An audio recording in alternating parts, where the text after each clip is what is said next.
Hey, we're live. We're live. Okay, so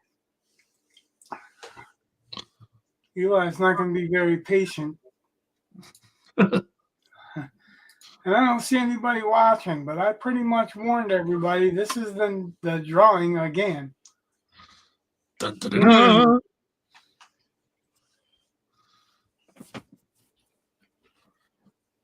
dun.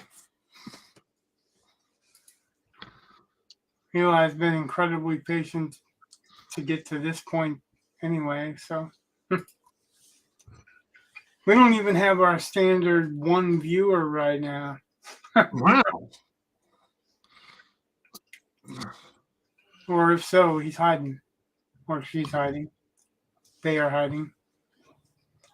So we gained 2 followers on Twitch and it didn't notify me in this format. I don't know why that is. Oh, yeah? Put on some music. You're getting impatient, aren't you? You want to do it? All right, hold on. You can't do it. No, it's not fair. Got to do it underneath the camera so people can see it's fair. So Eli's going to draw. These are the names. Draw. Whatever. Yeah. Ready? Do it. Put it right on the painting. What side? What does it say? It says Brett. Say, huh? Did that? The one person who's here for the drawing. Yeah. Twice now, right? That's right. That is a single name. That is the name he picked just so that I can focus on it and prove it. You see You it? spelled it right. Good job. Show everybody else. You only picked the right one. Yeah. Well, just want to show everybody else that it was, in fact, loaded with different names. There's the big walrus. Big walrus. Oh, yeah. Well, I guess I'll dump this out. So Brett's obviously the winner. Because that's the name he picked. Not the face. With that? Nothing. I'm bloating. Oh.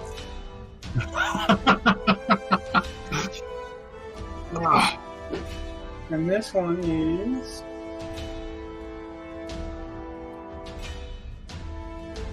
Joe.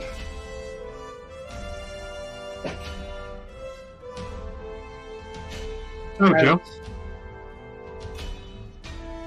Joe, Big Walrus.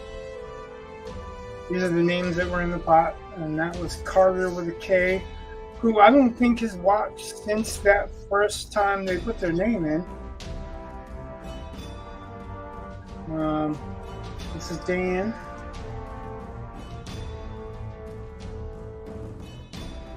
And this is Aaron. Eek the Cat. That was weird.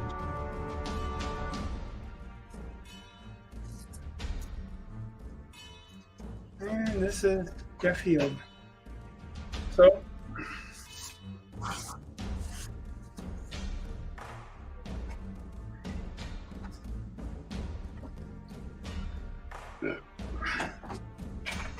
Brett, apparently you will be the new owner of the Here I go. Perfect. All right. Ugh. Ugh.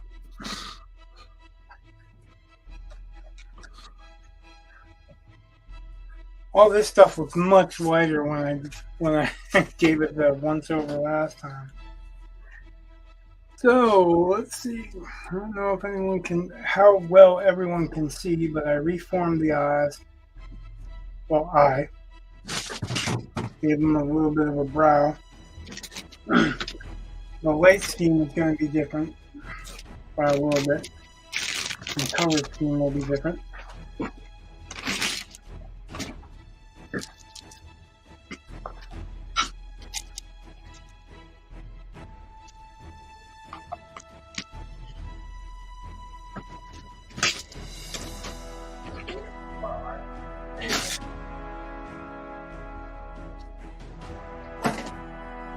think I'm about ready to kill this tube of white. Yeah. Good thing I have another one that I haven't even opened.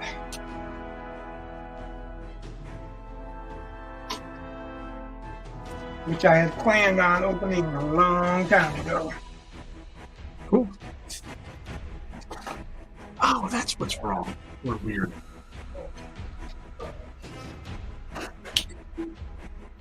Just trying to figure out why in the world my picture looks so bad. Or at least so dim. Genetics.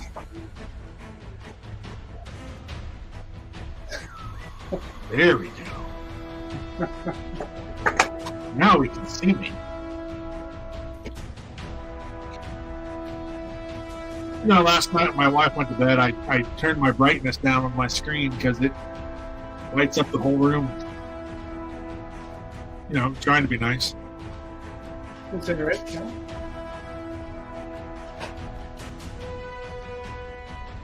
I really need to string up like a curtain so that it blocks most of the... Yeah, I have one to do that exactly, to block off what's behind me, which is basically the kitchen. Yeah.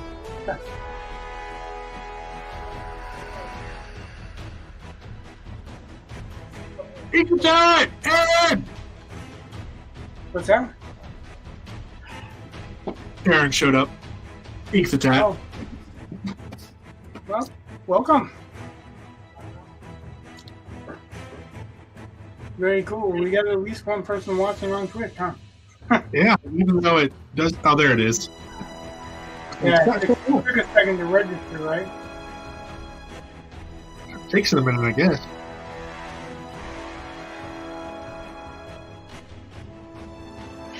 Aaron, we did the drawing for the Venom picture. It is the very first thing we did because it's my special needs kid drew it.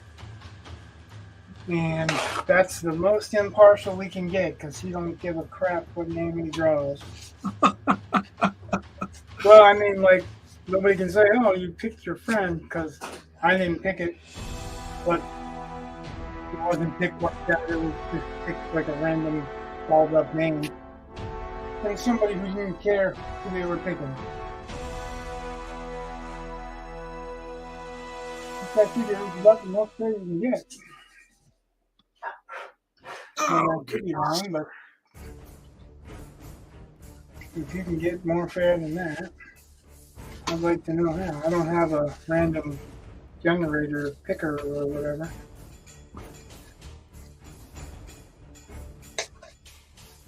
Really? Odd. What?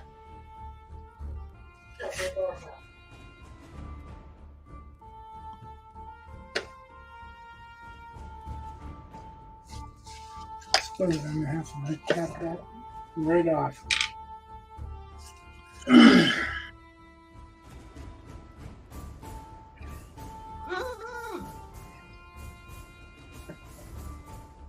My computer is being slow.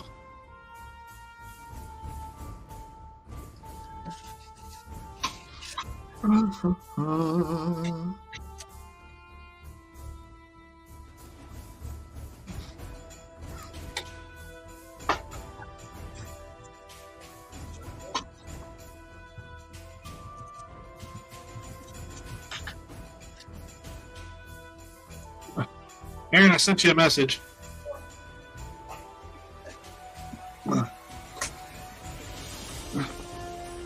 Huh. Yeah, you're Well, fine, give it a Aaron. couple of minutes, but give it a couple of minutes, but that boy is not very patient, so Yeah. we wanted to accommodate everybody, but that wasn't going to work. Your name was in the hat, though. You can check it on the video later. Yep, I showed all the names. But anyway, Aaron, I messaged you like just now.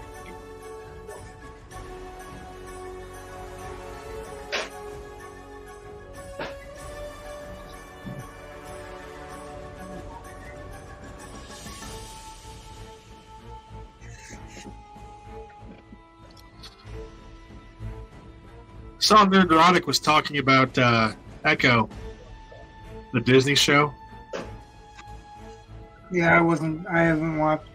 I don't keep up on Disney at all, except for that Steamboat Willie is now in the public domain. Yeah, but they were already just dogging that show, and I don't know. Sometimes I think they dog shows just because it's kind of what they make their money off of, but you know, I don't see them ever saying anything is good ever. But maybe I'm wrong. Maybe I don't watch it enough. Yeah, it's possible. I don't know. I don't really watch Nerdrotic either. I'll sometimes watch just him, but not like when they have groups on. I tend to get. It's just I'm like, all right. I just feel like a fifth wheel. I don't know. I guess I'm weird like that.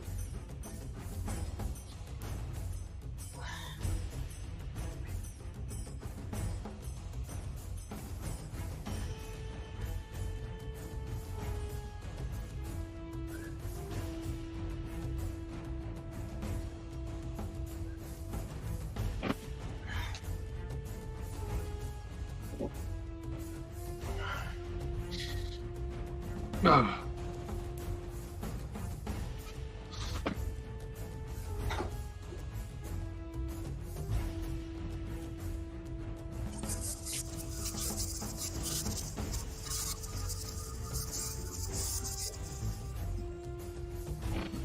What was that noise? That was probably Eli getting into the water. Oh, okay. That makes perfect sense then. He likes to take a cup of water to bed with him. Yeah. And ice. He likes ice. Okay. Really weird. Hey, I've got two people watching.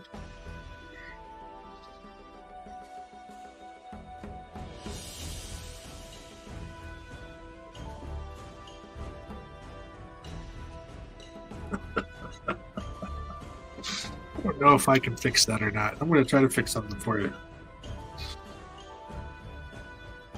All right. Well, I don't know how to fix that, so I'm not going to play around with it. I think you misspelled Venom on your banner thing. Because it says the Rhino and Venom. Was there 2 O's or something? Yeah, or an O and a 0. I can't tell. It's kind of small. It's on my small screen. Oh, because the O and the 0 are right next to each other, and sometimes. Yeah, I know. I understand. So, did you get that book? What is the fiction formula or something like that? Yeah. I have that book. It's got a section in there called, well, the acronym is SPOOK. SPOOC. Yep. No. Yep. It's so far from what I've read. Yeah. A lot of it's stuff that I've already read in other formats also. Yeah. If you read James Scott Bell's, it's the same thing. It's just not written out as Spook. Yeah. But it's the same thing. It's the formula, right? Yeah. Oh, Spook. Right, Spook. There was this car dealership in Muncie that, for some reason, I misread as, instead of Stoops, I read it as Spooked. And I thought it was funny. I don't know why. Angry Beavers? Yeah, maybe that too.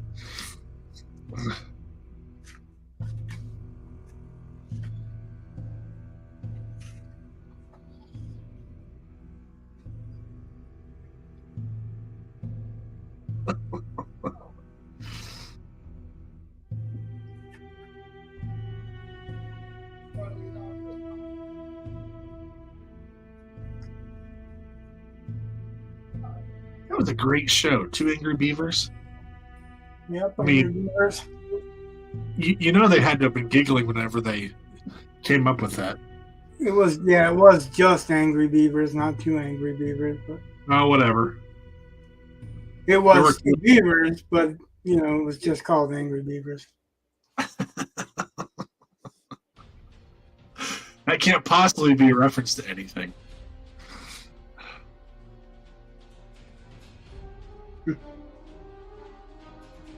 Jagged! More beavers.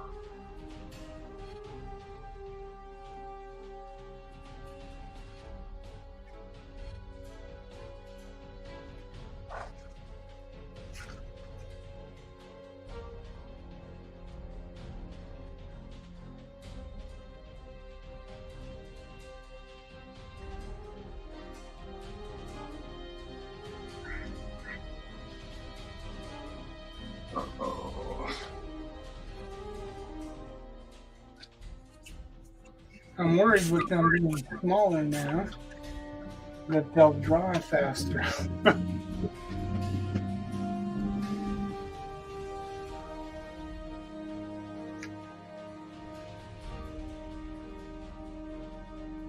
I was going through and, I was trying to set up my classes for tomorrow.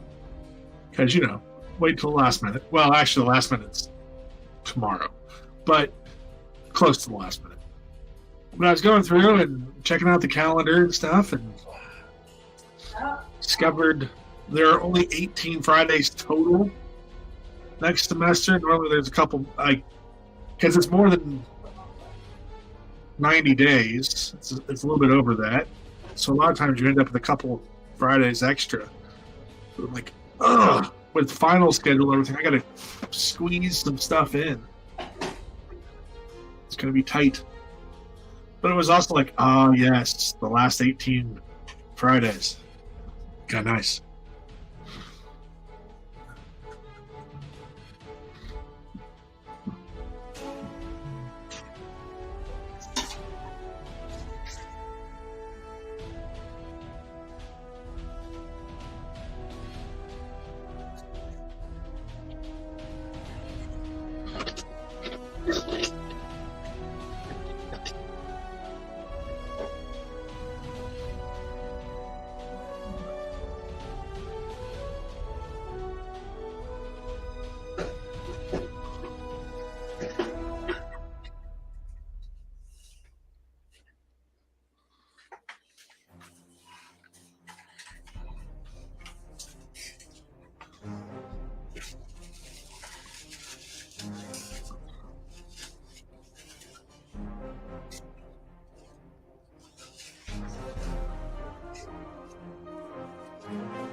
Did you see that Orson Scott Card is going to have another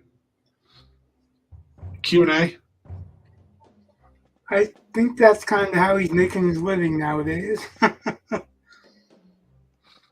He's going to be on Zoom on the 6th, I think.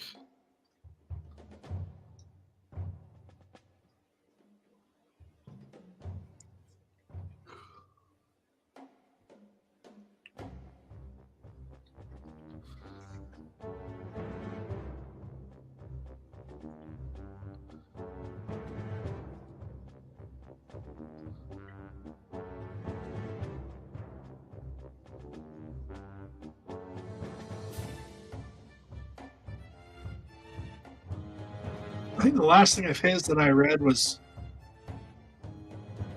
first couple of Alvin Maker books. I think the last thing I read was the third one.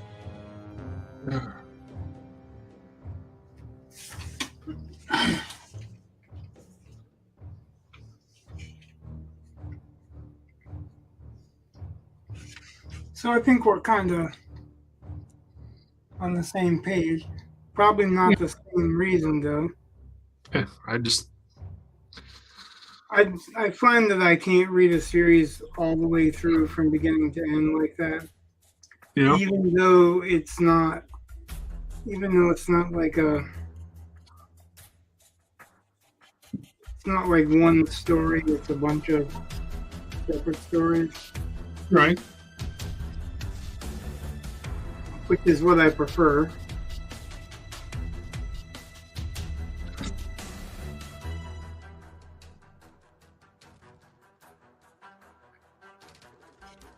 Oh my goodness.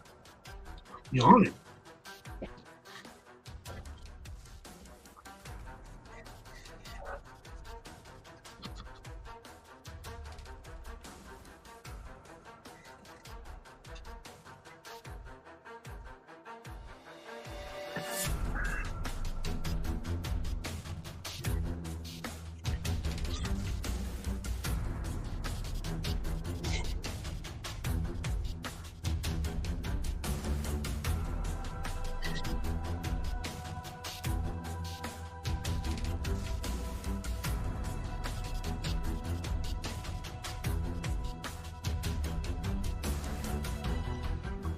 Why did you decide to readjust the face?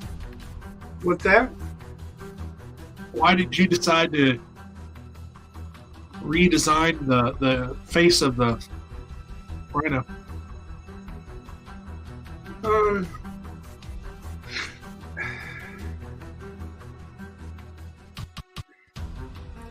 Because I didn't feel like it felt like he was more disgusted than pissed off. Okay. It was like he had a lip curl and he didn't look like he was about ready to fuck shit up. Okay. I wanted him to look like he was about ready to fuck shit up. Also, I thought he felt like he was looking like a different ethnicity than he should have been. Okay. His skin wasn't picking up well on camera, and it was leaning to a lot more orange than it is here. But he's supposed to be Russian, like you looked up last time. So I wanted it to look like he was more Russian. I wanted him to look like he was about ready to do some serious damage, and he just wasn't looking like I wanted him to look. That, and I decided that, part of this channel is showing to not be afraid to paint over or change things if you don't like the way they're looking. Right? Right. So I want to give the idea that Hey, Jeff is here. you shouldn't be afraid. What's that? Jeff, I don't know how to pronounce the last name, said, you have any Spawn portraits? And he said he certainly looks more angry now. What's that? Oh, yeah. Did I ever do any Spawn portraits? Well, that wouldn't be portrait because Spawn's not a real person. They're having a contest actually right now for covers. I haven't looked into it too much, but I've drawn Spawn. I haven't done it on. I haven't done it online, but I'm not afraid to. That's kind of the point, right? I'm not afraid to do any of it, and I don't think anybody should be afraid to. So, if somebody wants to commission me, I'll jump right on that. Well, that's not pun intended or whatever, but I don't have a current commission. I have, like, the paintings I was doing, it's now the slow season, so that's going to have to wait to be picked up later on. And it's,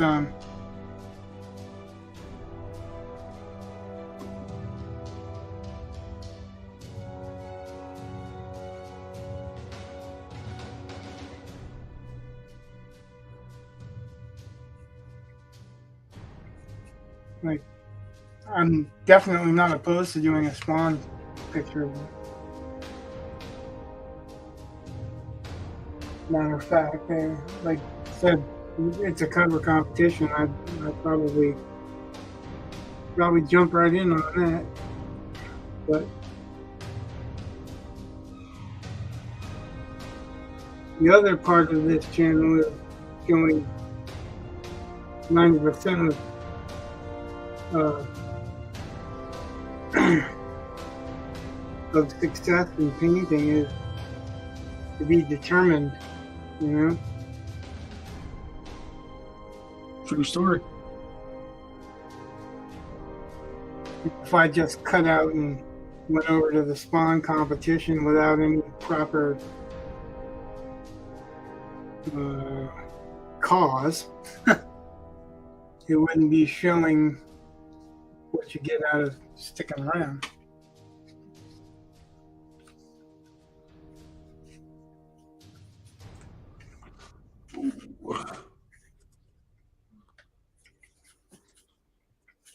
And this is way too watery now. I wanted to keep it moist, but now it's so watery.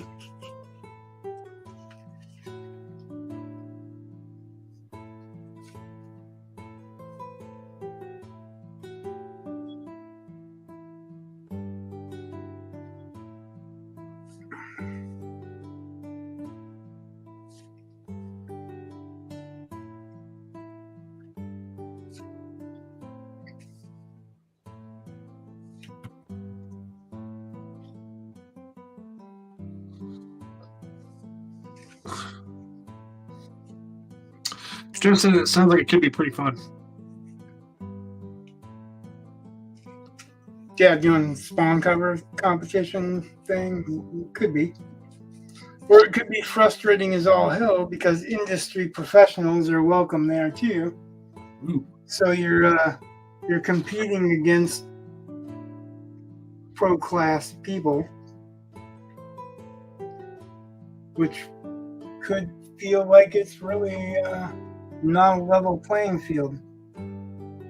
It just depends on who you are and what you're about. I've never let any kind of pro level competition scare me, but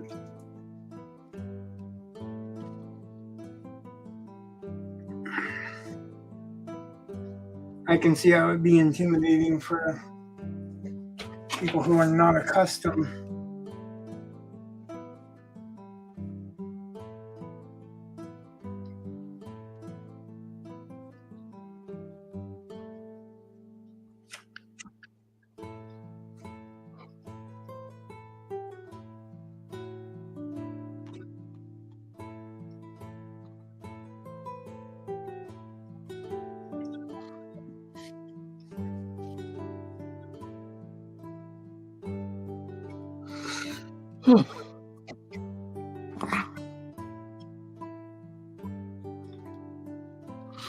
Can always learn from those better than you. That's what Jeff said.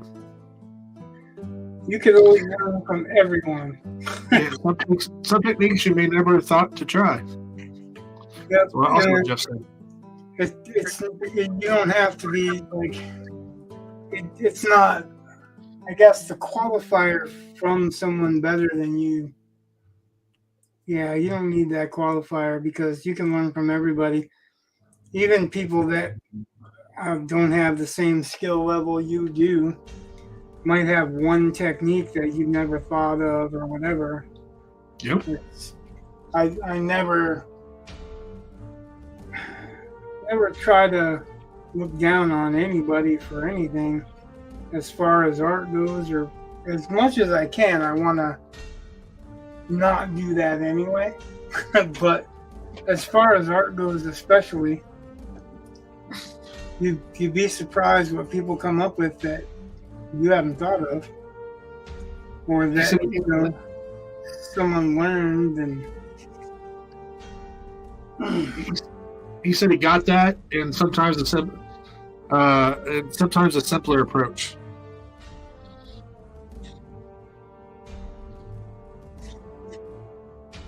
And that art is unique for everyone, for sure.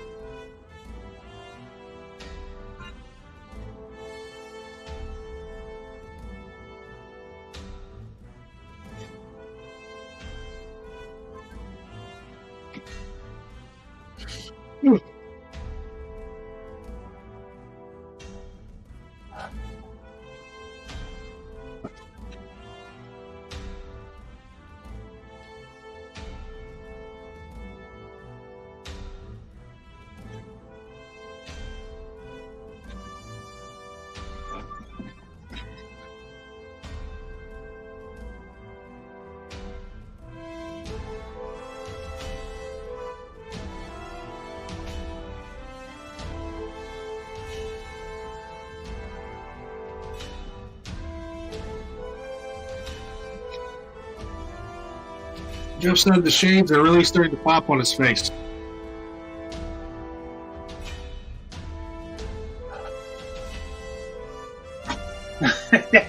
I'm covering up a lot of the shades, but yeah, I mean, so I'm reforming it because that's what we were discussing, and not being afraid to reform it as necessary.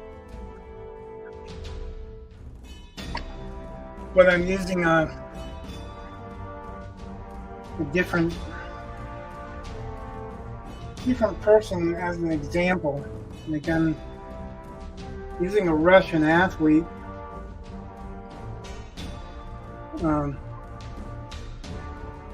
In the middle of exertion, you know what I mean? So it's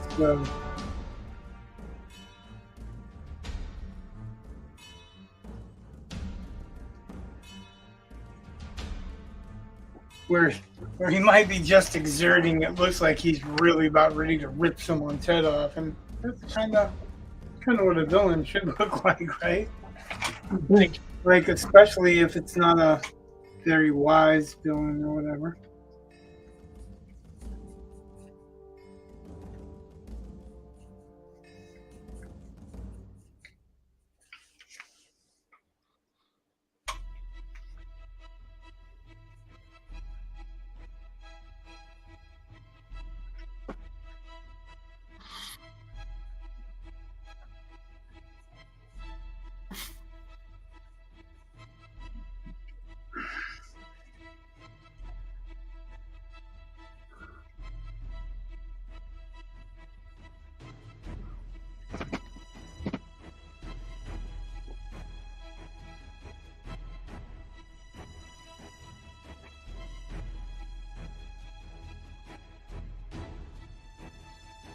And I think, like I said, remember when I asked you if you thought a Russian should be really pale?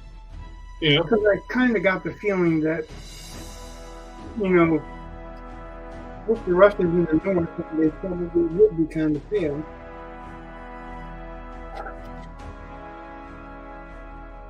I think I remember there's a lot of Russians who are Asian. Well, yeah, all of them. No, Russia's in Asia. European. Russia's in Asia, dude. Well, some of it is. No, it isn't. All of it is. It's in Asia. Asia is a continent. Uh-huh. Uh-huh. What part of Russia is not in Asia? The part that's in Europe, What part would that be? Because it's in Asia.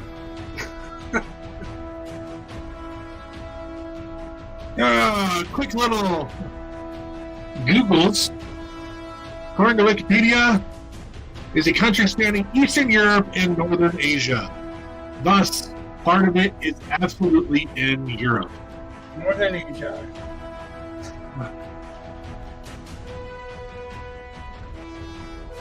And Northern Asia is the key to what I was talking about.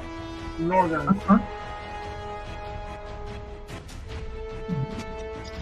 Oh, he's way up the map. Yeah, I was.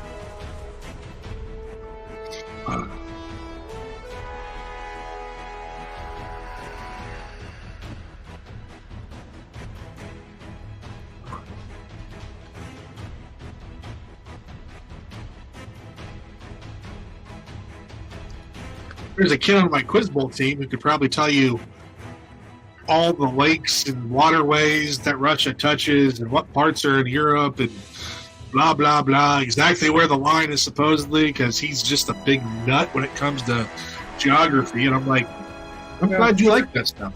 I thought the only place that Russia had an actual port that was accessible was St. Petersburg, because they had to actually capture that to get there. Yeah. It was, where the hell was it?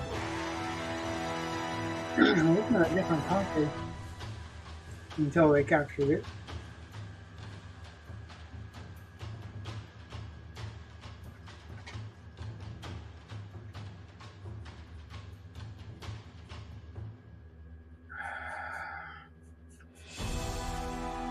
It's gonna drive me nuts because I'm nuts.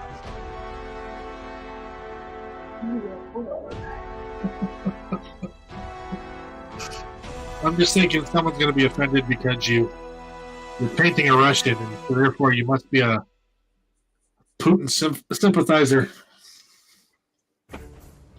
Well, I don't care about any of that. Yeah, that's going on, but nope. I don't care about any of that. If someone wants to get butt hurt, I'm not the one. I'm not the one that made the Rhino Russian. I'm just trying to stick to what he is. That's all. I'm trying That's to. true. Why is he Russian? Trying to make him authentic because it's a bad guy, and Cold War and all that shit. Okay. I can almost bet that's the reason. I don't think of rhinos when I think of Russia. Right? No. But do you think of illegal military experiments? No, okay, that could be. Jeff wants to know if you've always preferred painting humanoids. What's that? Jeff asked you if you always preferred painting humanoids. As opposed to?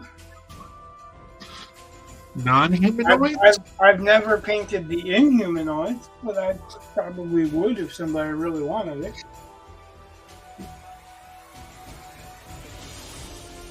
I mean, do you want me to paint Rhino or something like that? If I could do that, I wouldn't be opposed to it. Oh my. What's that?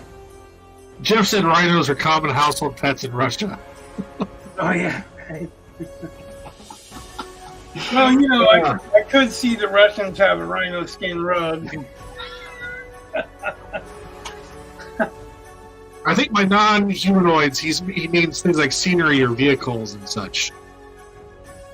I don't like vehicles. Like I would do it because the key is persistence, really. But that wouldn't be my first choice. That's not my natural proclivity. As for scenery, you painted scenery because you painted it in other paintings. It just wasn't the focus. Yeah, I painted a pretty detailed one on the Jesse and Sadie wedding portrait, where I did the trees and the light breaking through the trees and the water and at sunset. So the commission you did with that, part of it's the background. Some of those had some pretty detailed. Oh yeah. Sceneries. Well, you're talking about the seasonal paintings. Yeah. But yeah, I mean, you have to have background to know that it's a season. Like, I mean, I guess you could do just snowflakes drifting across or whatever, but that wouldn't really feel like it was. Aaron wants to know if you're a certified Bob Ross artist. No. No. I wouldn't touch the fucking Bob Ross company for $1 million. They fucked him over and made him sign away his name on his deathbed. They did some fucked up shit. So yeah, you can go fuck themselves.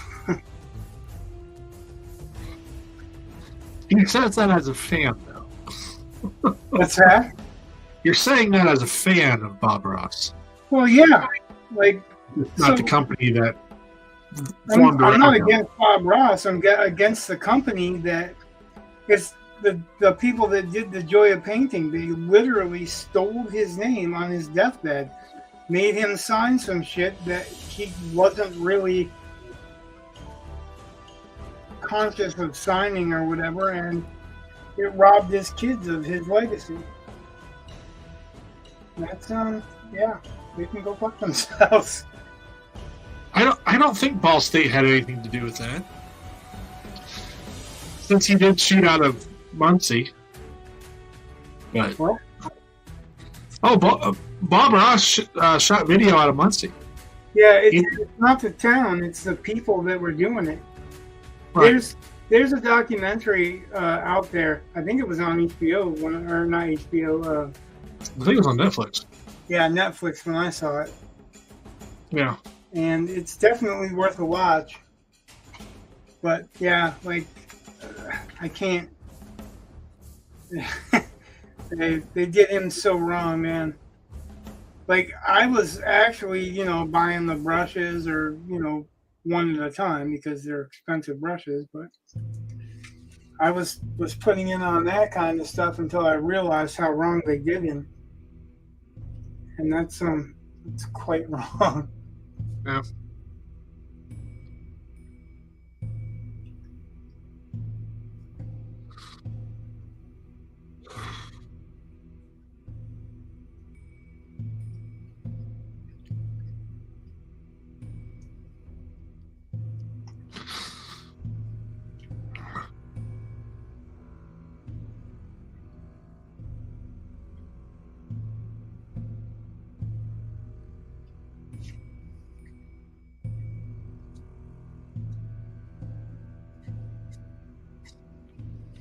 You got to stop using your fingers, man. No, that's my trademark. No, because you can't That's sell those. What's that? You can't sell fingers. You can't what? Well, Bob Ross sold brushes, because you could buy the same brush he uses, but you can't buy his fingers. I can't sell fingers. Yeah. Well, I'm not making brushes either.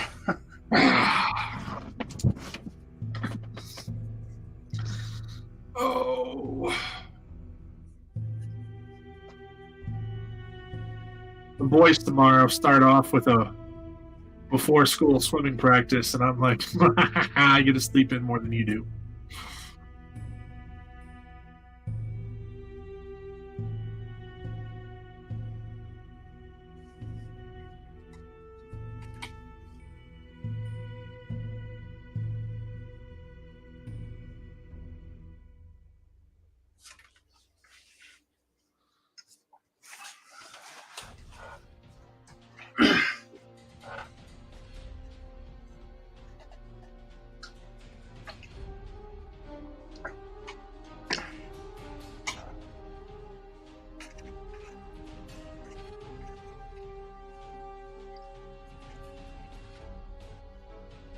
I do like that I can keep pushing and pulling this with the thread, Yeah. getting those darker but pale flesh tones. Oh. Jeff said he can buy fingers.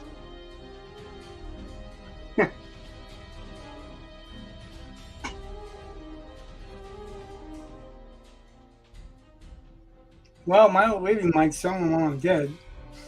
There you go.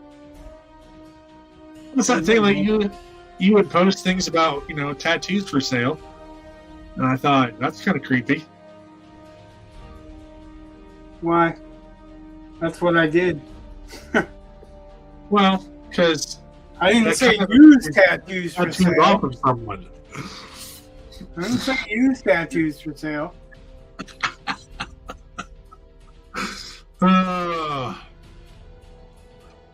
That'd be a totally different subject. That'd be a great shop sign, new and used tattoos. My mom tried to convince me that when she died, that I should skin her and put her in a put the tattoos that I did on her in a shadow box, and I was like, dude, I'm not gonna skin my mother. Oh, Like that's not again. That's just pretty fucking gross. Sorry, but, skin my mother. And here what's left of my mom. She was so proud of her tattoos. Taxidermy tattoos. Yeah, can't even. I'm like, You could turn her into a lampshade. where the hell did you get an idea like that? Apparently, she saw Ripley's Believe It or Not or something like that and got the idea. And I'm like, no. I just can't explain no clear enough. Oh. Not gonna happen.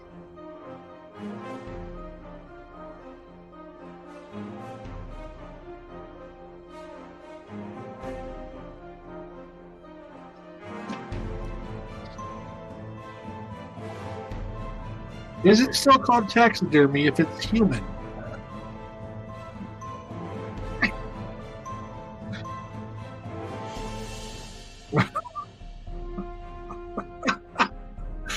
I don't know if it's called taxidermy. What else would it be called? You know what we can do? We can ask the Goo Goos.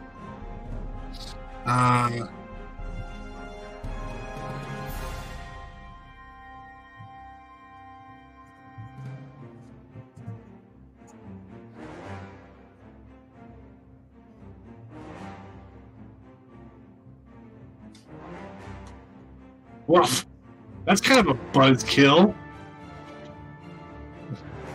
Can you taxidermy a human? Taxidermy process aims to preserve animal hides, hair, and heads. The origins of taxidermy date back to ancient Egypt, where mummification was used to preserve bodies. However, human taxidermy is illegal due to legal challenges and ethical considerations.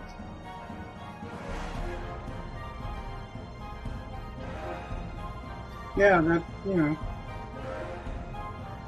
that's a surprise. Why would they do that?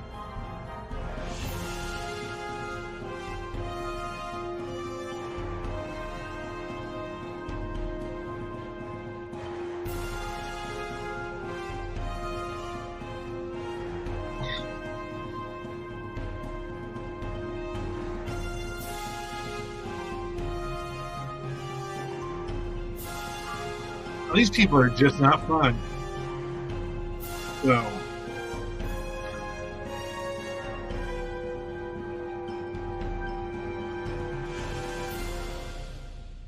yeah, there was that bodies exhibit that we went to. Took my wife to. I had taxidermied people in various forms. Yeah, in the 1800s, they weren't so much against it.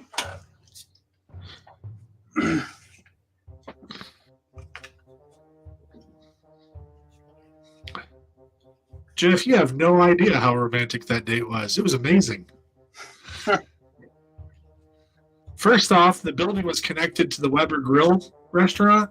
So, as we're looking at these cadavers, you can smell barbecued and grilling meat. So that's the entire time. Sounds One of good. them, one of the exhibits was the skin, just the skin, all in one case, kind of stretched out. And my wife was looking at it, and I went up, nice and quiet behind her, and did this. That's never a good ending when it starts like that. I don't know if you could hear that, but if you did, that's what I did to her. Sex? No?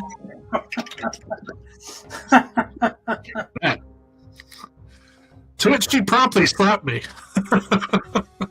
And it was worth it.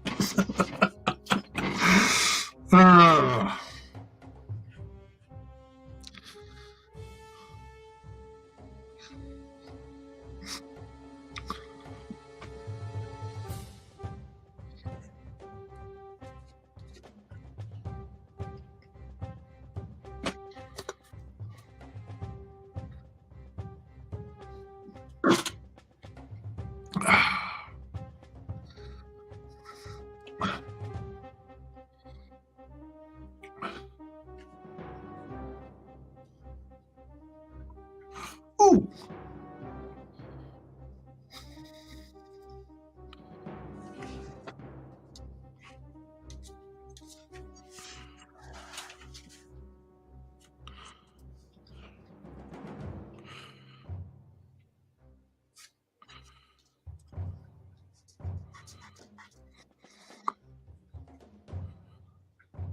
Oh, God.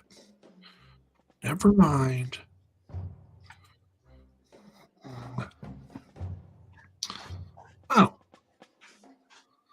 did work. Maybe. Well, it might not say Venom anymore. Huh? Well, I saw the edit button finally for what's the title of the stream for the Rhino and Venom drawing part, whatever. And it gave me an error when I did it, but it seems to have fixed the problem, so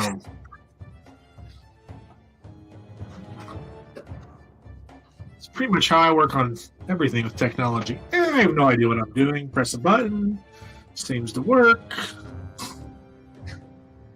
I'm a well-trained just monkey pounding at the keyboard. Ugh.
Joe said I'm going to learn a new song on bass.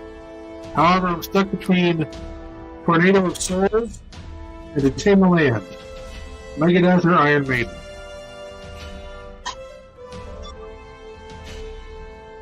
Oh, so and Steve Harris, but the Tame of Land is the Dune song. It's the story behind that song is priceless because Iron Maiden approached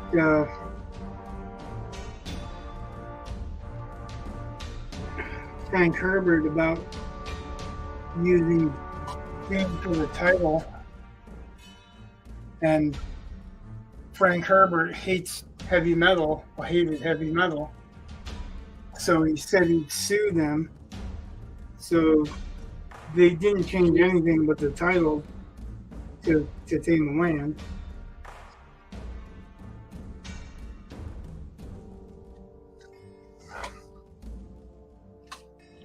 Got its own story, so you know.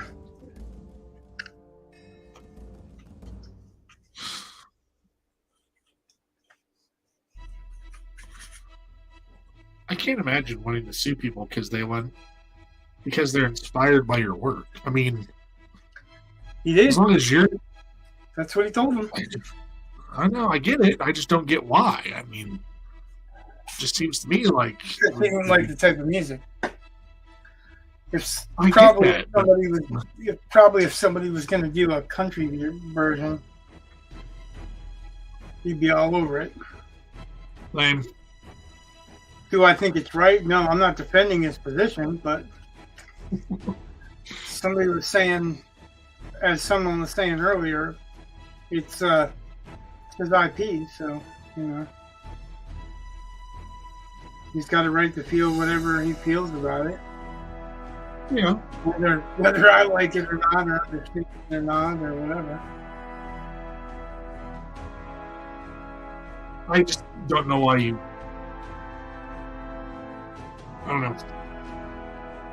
It's like dumb marketing on my part, on his part. Jeff said he would have let Taylor Swift do it. Yeah, probably. Well,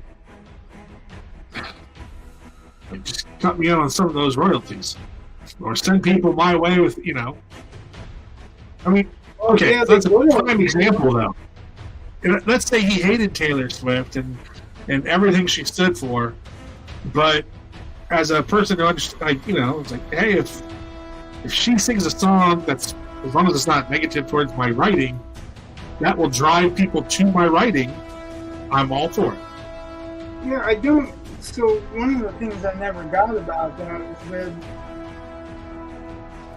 most heavy metal that's doing something like that always do it in a way that's kind of flattering to the source material. Yeah, normally. So why would you write about it? You know, you wouldn't want to write about an IT unless you were, you know.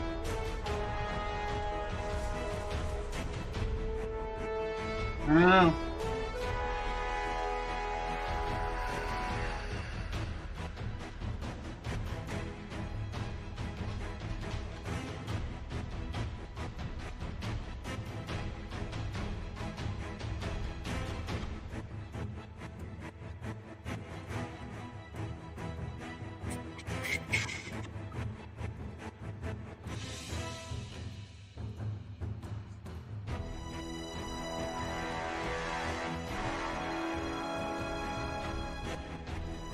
I don't know if I would pick either one of those songs specifically, though. But I mean, as far as an Iron Maiden song,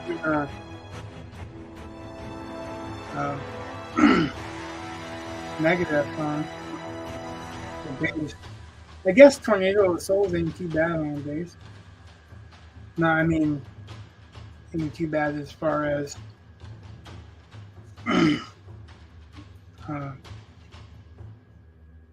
being something so super simple or whatever.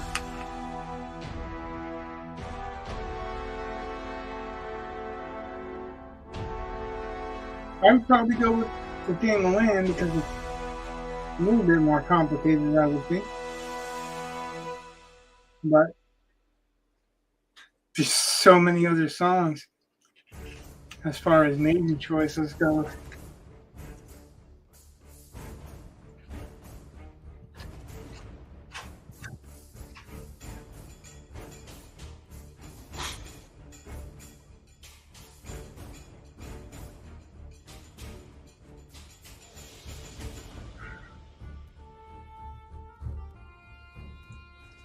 What's your favorite Maiden song? I don't have one.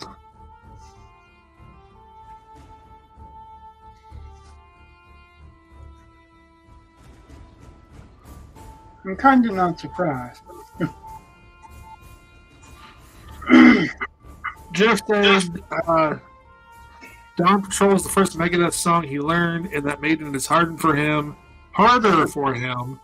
as there are lots of triplets, which he's terrible at. Yeah, right. And most of Maiden is all fingered. And Dave Ellefson from Megadeth really plays with a pick.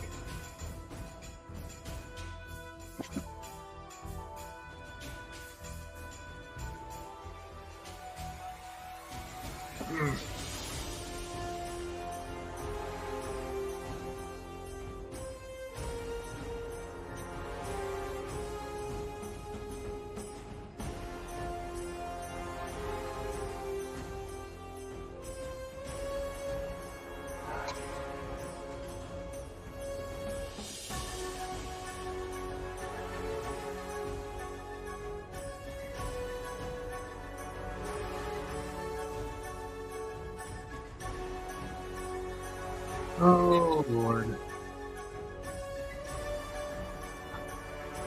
So, one of the things that I have to do is set up Google Classrooms, and they have a little banner that you can alter. And I like to alter mine enough so that I can quickly tell which class I need to click on. Right. Jeff said his favorite is Holy Wars and Justice Due. The Punishment Due. But I just saw a headline that says new Star Wars director says it's about time a woman shapes the franchise.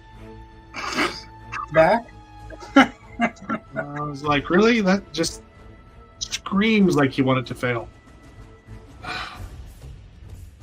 Not that a woman can't be a director and do a great job with Star Wars, but Well, the idea that you think it's what's between your legs that matters when it comes to directing versus what's between your ears. That's kind of my problem. Well, and that and the changes that have been done to Star Wars have all been pretty much due to women and feminism. So, it's a load of crap. It's kind of like them talking about gun violence and the changing of the gun laws in the certain states because of gun violence and the mass shootings. Well, if you're defining mass shooting as a drive-by shooting, it's not the same thing as what America thinks of as a mass shooting. It's the same thing. It's like it's misdirection by keeping the details out or changing the numbers to fit whatever you want them to fit. We're not going to get into politics, but we know which group does that the most.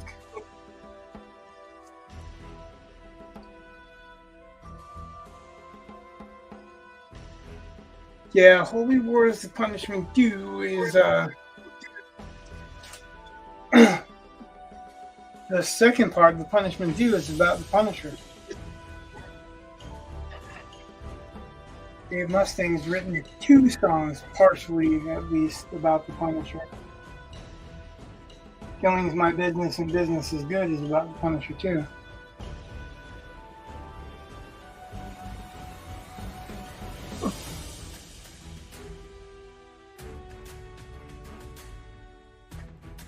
fun facts.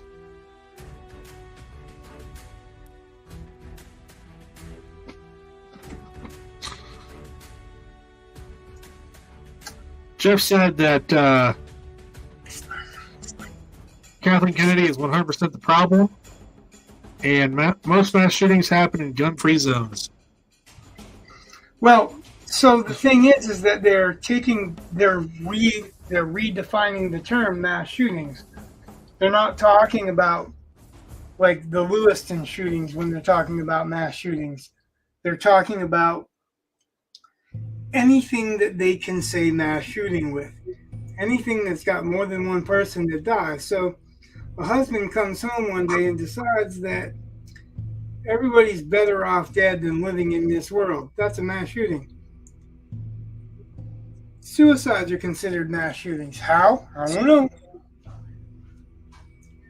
But it is a fact that they consider suicides mass shootings.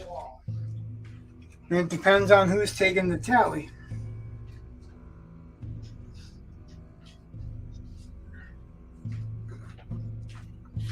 Unfortunately.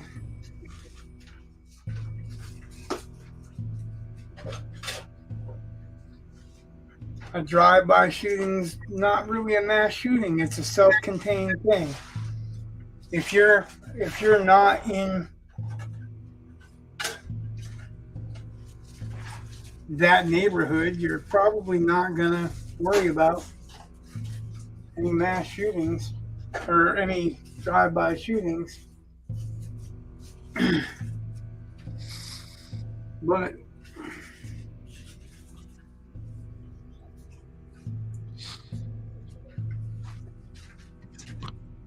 they're going to include that just because they pump the numbers up.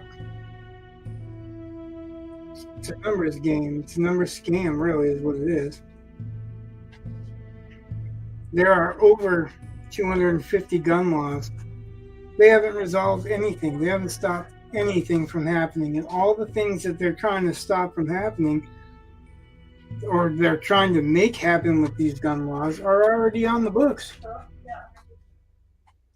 So, like, if you're going to kill somebody, you're breaking a law. If you're planning on killing someone, you're breaking the law. If you take a gun on certain property to kill someone, you're already breaking a law. Some properties, specifically, if you carry a gun on it, you're breaking the law. And any property that you carry a gun on with the intent to cause murder is breaking the law. These are all things that should be common sense issues, right? Well, it should be. Well, and that's what we're talking about.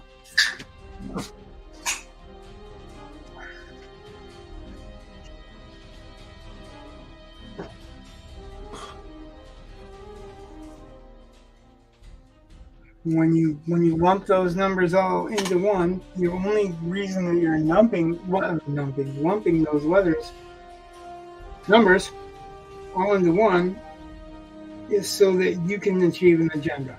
That's it. If you weren't agenda driven and you were honest with the numbers, you're actually lower on the numbers of supposed mass shootings this year than we were last year. Not going to hear that though.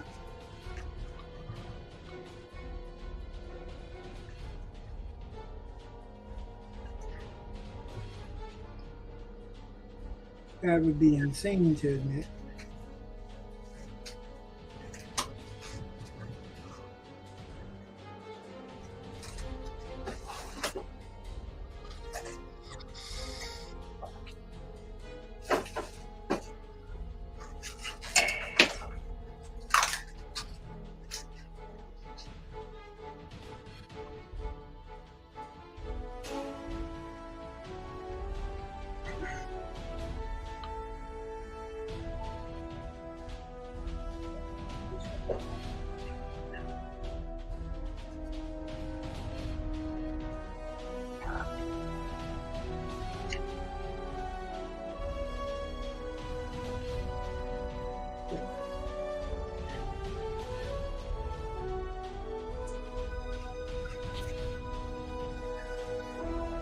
I still haven't broke out a detail brush yet.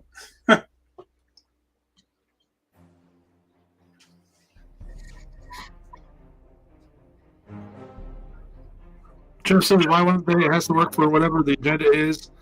That's how ugly politics works. And robbing ATMs is the same as robbing a bank, too. Only law-abiding citizens follow laws. That's exactly it. Only law-abiding citizens follow laws. Right. Who are they expecting to stop? Well, again, I mean, there are some people like... Who's going to stop because you got a new law? Who's going to change their plan to kill a bunch of people because something else is illegal about it? If you're already breaking 14 laws to do it, you don't give a damn if there's another law that you're breaking in the process. Well, yeah, I'm just saying that Anne Rand was somewhat cynical about that because she talked about how eventually the government will make enough laws that it's impossible not to break them. That way they always have the threat of imprisonment hanging over your head because you can't avoid breaking the law. And I don't disagree. That's how they're going to conduct that. Yeah. You're going to see a lot of changes in the law this year, in a bunch of laws this year.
Do you watch Nick Ricada?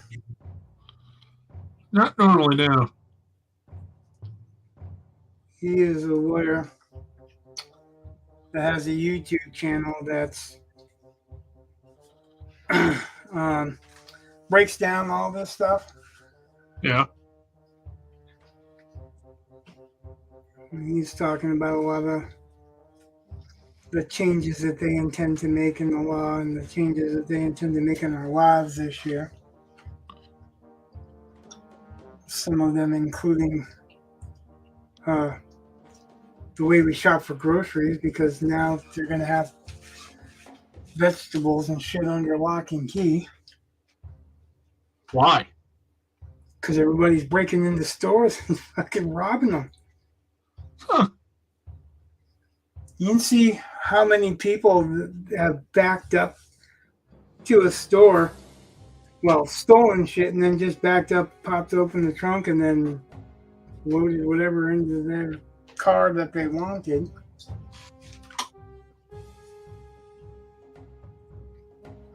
That's interesting. What's that? I said that's interesting. You haven't seen that? It's all over the place, man. I guess all not. over the place. I'm kind of surprised because literally everywhere I look on the internet, there's something like that going down. Well, I guess I just never noticed it. Good. And I'm glad that you can live without noticing that shit. It's kind of sucky.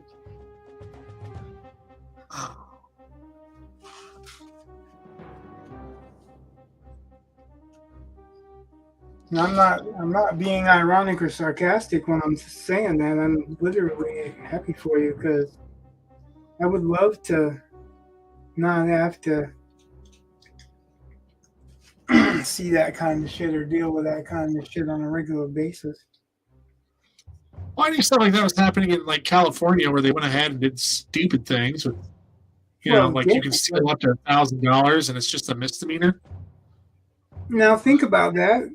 Who picks up the tab? Oh my! And people are getting sick and tired of it. Yeah. So they're talking about taking extra precautions for that. I don't blame them.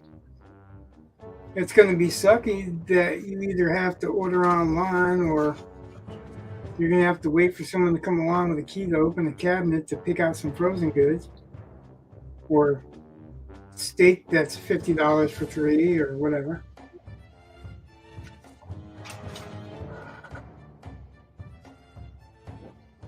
How's it, Rhino, looking for you guys? It's looking pretty good on my end. Jeff said the baggers Pick up the tab, yeah. pick up the tag. I don't know what exactly that means, but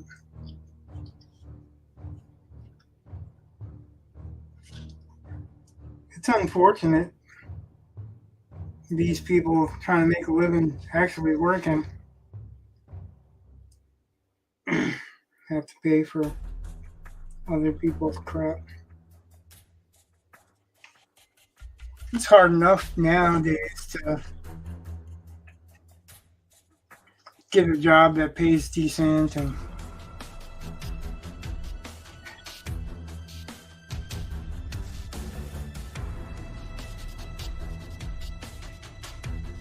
afford the stuff for ourselves, let alone for somebody else, right? Right.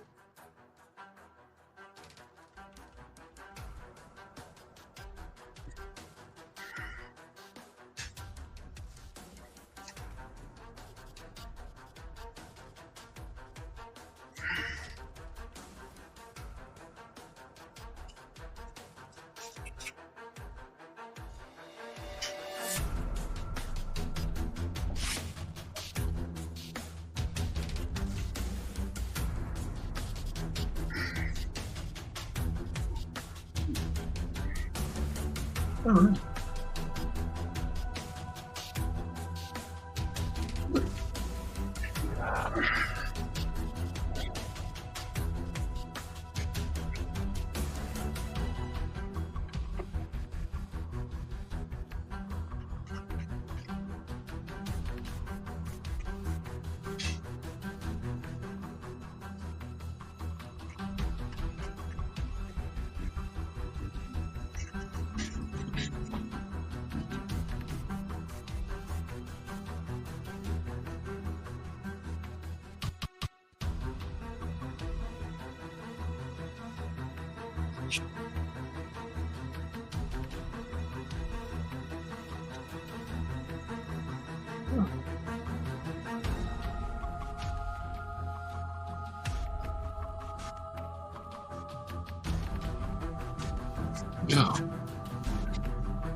Yeah, you bag your own things now.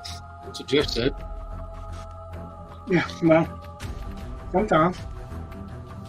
Depending on where you are. Or sometimes you just run. Huh? Nothing. I was joking. I just didn't hear the joke. So. Sometimes you just run. Yeah, or drive. Yeah. I always, tell the boys, if I start running, better follow. Yeah, don't wait for me at the restaurant. Come back from the bathroom after 10 minutes. Or, gosh, there have been times they'll be carrying whatever it is that I've bought, and I have the receipt, so I'll just linger back a little bit. And then if it sets off the alarm, just like pretend I don't know them. I don't know who these people are. I'm sure they love that. Oh, they do. The kind That's of why they affect call me Dad. fair affection. Uh,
Let's see.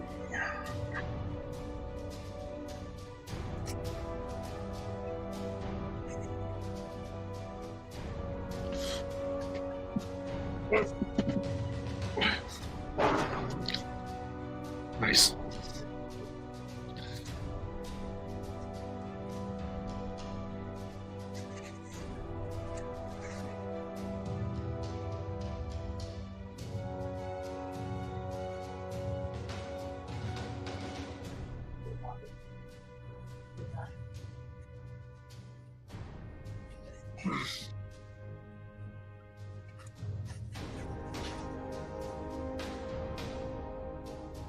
See if we can get a nasty teeth color for him. I have a feeling that's too bright.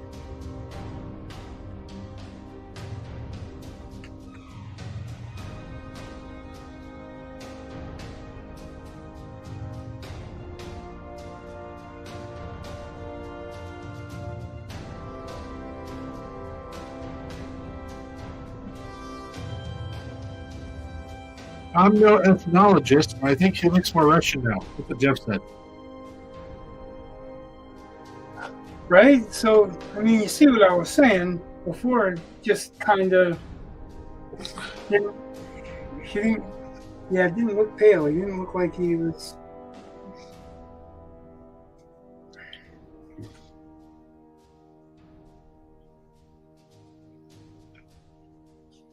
To me, it looked a lot closer to Mexican or South American or something like that, and I just wanted to break away from that look.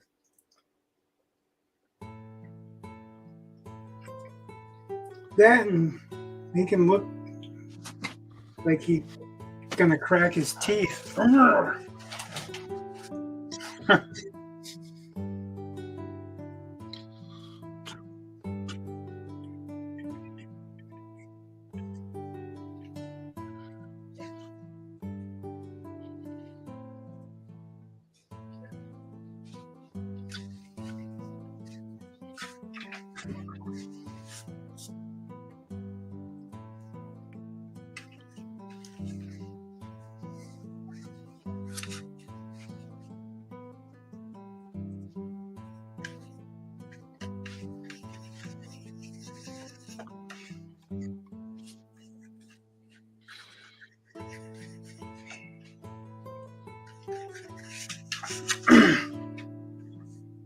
I think a lot of that whole kind of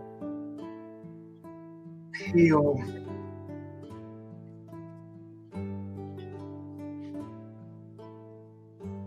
skin look is important for it to feel like he's a Russian and not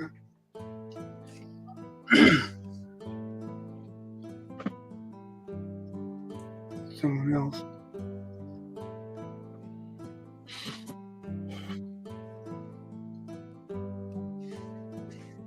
I mean, I don't know why, but it's really important for me to make it feel like what the character is supposed to be. I'm sure there's a bunch of people that don't care, or don't care much, but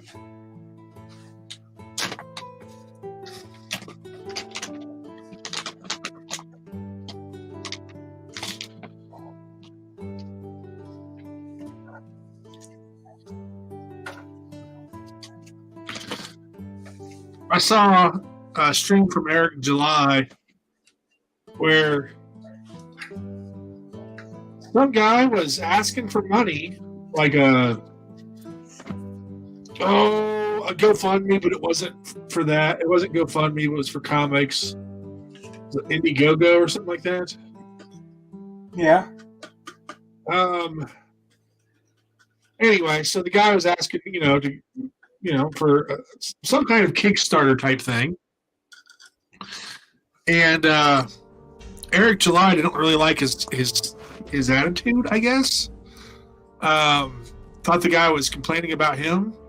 And so Eric July funded his whole thing, like gave him like $700. No, I saw that whole thing, and that's a misrepresentation of what was happening. Nope. Eric July attacked fucking Ethan Van Sciver and Nick Rekieta.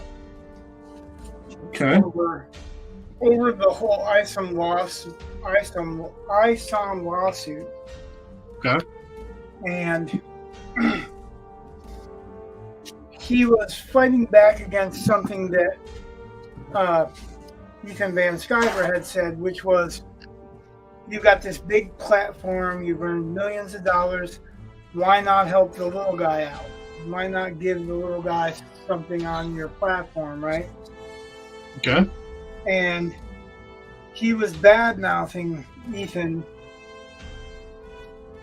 And this guy that he funded was saying that basically he was bad-mouthing Ethan. And then Eric July was all like, went and looked at his GoFundMe, and he was all like, oh, it ain't much, so here, now I funded it, so stop talking shit about me and go make your own thing. Well, okay. First of all, it wasn't an original campaign, it was a reissue campaign. He had already done a campaign. But he just was trying to make himself sound like he stepped down off of this, major. He's just trying to make himself sound like he's the badass, and everyone else must be an asshole or something. And it's the whole Ethan Van Sciver said that, yeah, and it's true. Ethan's show on YouTube, he sends links to other people who do art, yeah, to help them run successful campaigns. Awesome. And Eric doesn't, but Eric has a huger following. And they were talking about his following didn't come from him just stepping up and making comics one day, deciding to make comics, and everyone going, oh yeah, we're just going to get behind someone who doesn't know anything about comics and, be behind him. He was like, no, you developed an audience because your audience came from a music scene or whatever. And it was a retaliation thing. It was like a passive-aggressive kind of bullshit thing. Okay. I literally watched him, without saying their names, basically attack them because of the ISOM thing. And Nick Rekieta is a lawyer. I said that before. And he told him that you should settle, right? And Eric July was all like, oh, no, I'm not going to settle. My lawyers are a superstar crack team, and they told me not to settle. Well, he fucking settled. Nick Rekieta wasn't against him. He wasn't trying to fucking see ISOM fail or something like that. It was just basically saying that this is a lawsuit that shouldn't be. You should just settle it. And instead of settling, he said, oh, I'm not going to settle and all this other shit. And then settled. But then started talking shit that his superstar lawyers did this and he didn't have to listen to these guys. And Ethan just went through a copyright battle over Comicsgate. So he was coming from experience saying they absolutely have a right to sue for copyright infringement because it's their IP. And it's a small thing for you to change the capital letters to like just capital I and do small letters. But Eric was being stubborn and was claiming that they were against him. They wanted to see him fail, and basically, he won out. But they weren't. They weren't trying to see him fail. They didn't want to see him fail. Ethan got pissed because he sent him an email saying basically.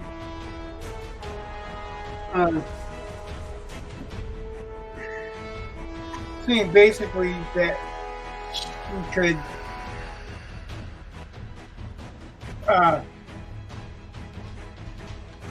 with his power make Ethan have to fight for his comic too and all this other shit. And it's like he didn't actually say it, but it was an implied threat, and anybody that had seen the conversation would know it was an implied threat.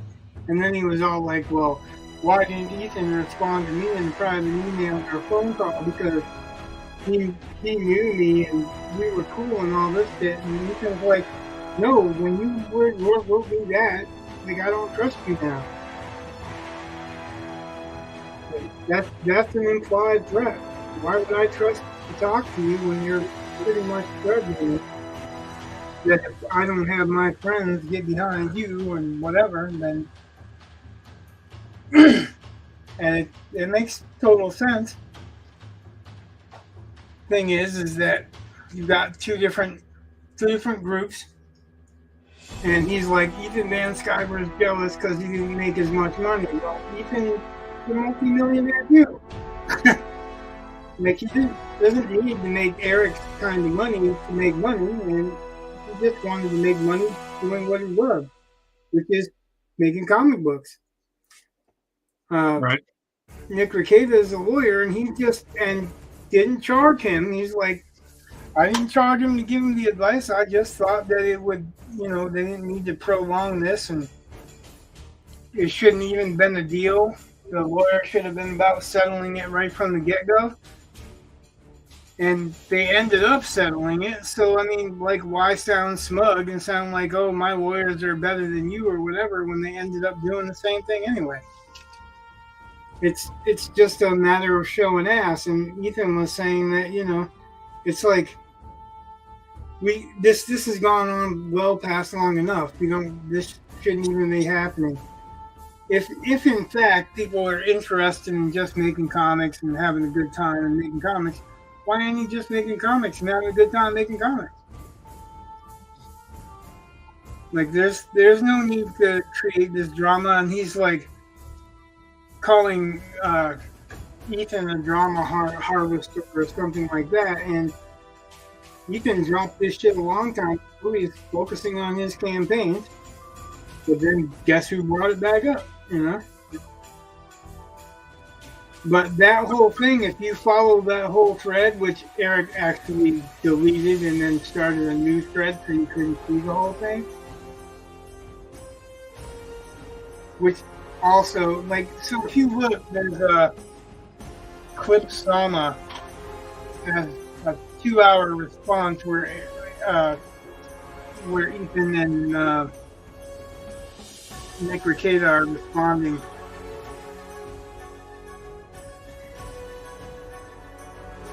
So it's quite a bit different than you're led to believe, but they're just saying that they weren't against him, like he's making it sound like they were against him, and it wasn't the case at all. They just thought that all that stuff. See what the thing is, and they're right. They thought that he was working that up so that he could monetize it, so he could sell more comics if everybody was, sympathetic to his cause, and that's exactly what he did. I don't know why he would make such a big deal out of it when it's obvious like that's what he did, but he did. And that's the whole thing. When he funded that comic, it was funding that comic as a passive aggressive act of condescending behavior, because that guy was defending Ethan and Nick. I think it was Ethan particularly. And they weren't trying to start shit with him. It just ended up being that way because he didn't want to settle shit. But he didn't want to settle shit because if it's still active and still bullshit, then he can monetize it. He can fucking play the I'm the victim card and go for it, Which, I don't know how you get fucking $6 million and you're a victim, but okay. Yeah. I would like to be victimized by $6 million. And what both Ethan and Nick were saying, and a majority of what they were saying, is because so he took offense if somebody didn't like his fucking, if someone didn't like ISON. If they didn't give it a good review or they said something bad about it, he would get really pissed about it and tell your friends to stop, blah, blah, blah, and all this other shit. And it's like, grow thicker skin. You don't respond to people that criticize you at all, really. I mean, they've like Ethan was saying, they've got the right to criticize you. They put the money into it. They got a right to not like what you put out. Yeah. And if you listen to what they're saying instead of bitching, you actually might improve your work. Now, Ethan's been in comics for 30 years. Eric July's been in comics for a couple of years because of crowdfunding. If it wasn't for crowdfunding, he wouldn't be in comics at all. Now, I'm not going to say he's not an industry professional because that's one of his arguments, and I think if you're selling your work, you're a professional, right? Yeah, really. You make that kind of money, you're a professional. I don't know how else you can call it anything else. They're talking that he's a businessman, and he's making that kind of money because he's a good businessman. And that's absolutely right, okay? He's an industry professional, in my opinion, because he's selling a professional product, and it is the comic book industry they're talking about, right? Yeah. So no argument here that he's an industry professional, okay? That's, I guess, what I was getting at by saying that.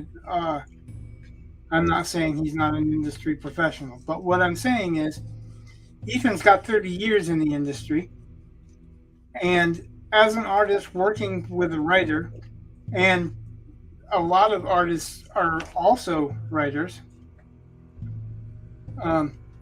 he knows a little bit about writing for comics. And he's trying to give him some constructive advice by, not arguing with someone that's critiquing your stuff, by learning from what they're saying, because it might have some valid points to it. I think that if you get bent out of shape because someone's telling you that, they're right.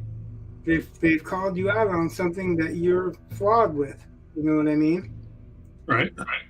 And Eric didn't like that.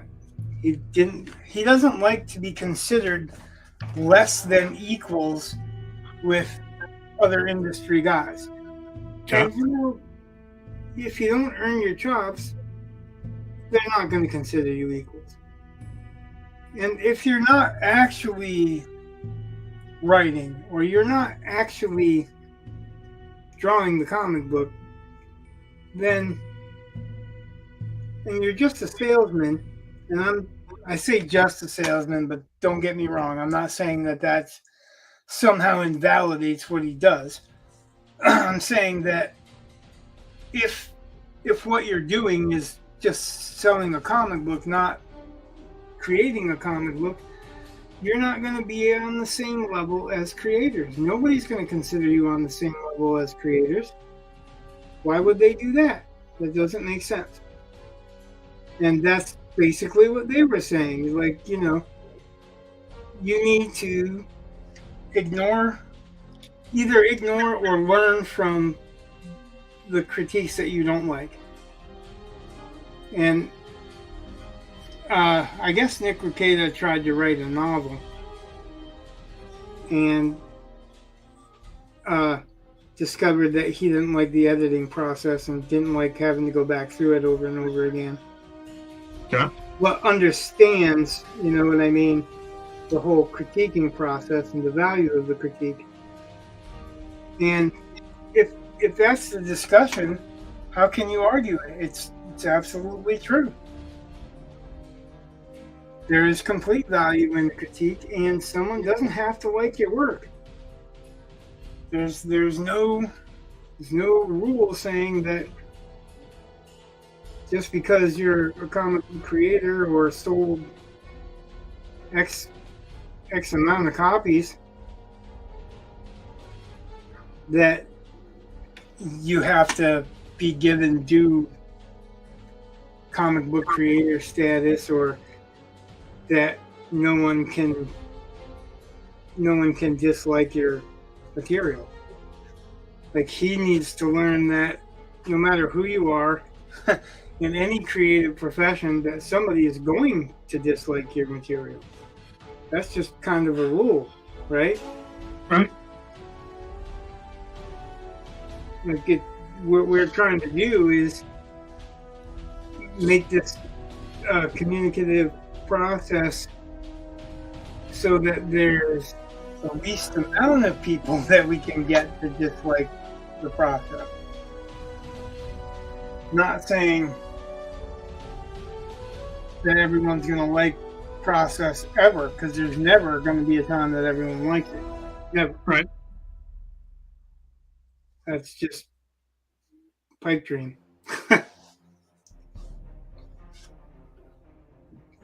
But yeah, if you get upset with every bad review,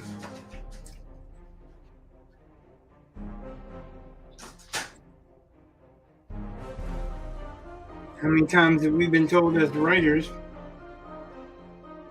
someone gives you a bad review on Amazon, the worst thing you can do is respond. Oh, yeah.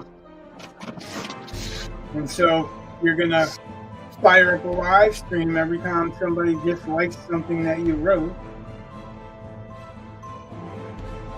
Well, I mean, I kind of wonder if Eric July kind of has a pattern of, and you can correct me on any of this because it's all me talking out my backside. So, yeah, I don't. You know, I'm not a super expert on any of this shit either. You know? well, so you can correct me on any of this. I have no problems. Eric July came from the world of rap and hip hop first, right? Independent, yeah. Okay. And He's a self-made man. I don't want to take credit away from him. You know what I mean? okay, so Anyway, go ahead. so those art forms have a long storied history of using beefs to cause controversy, which causes interest, which causes sales, and that kind of thing. And it seems like Eric July has kind of applied that to his YouTube and now his comic book. Yeah, he calls it monetizing his haters. If you've watched him, and I know you have, then you had to have heard him say the phrase monetize your haters. Yeah.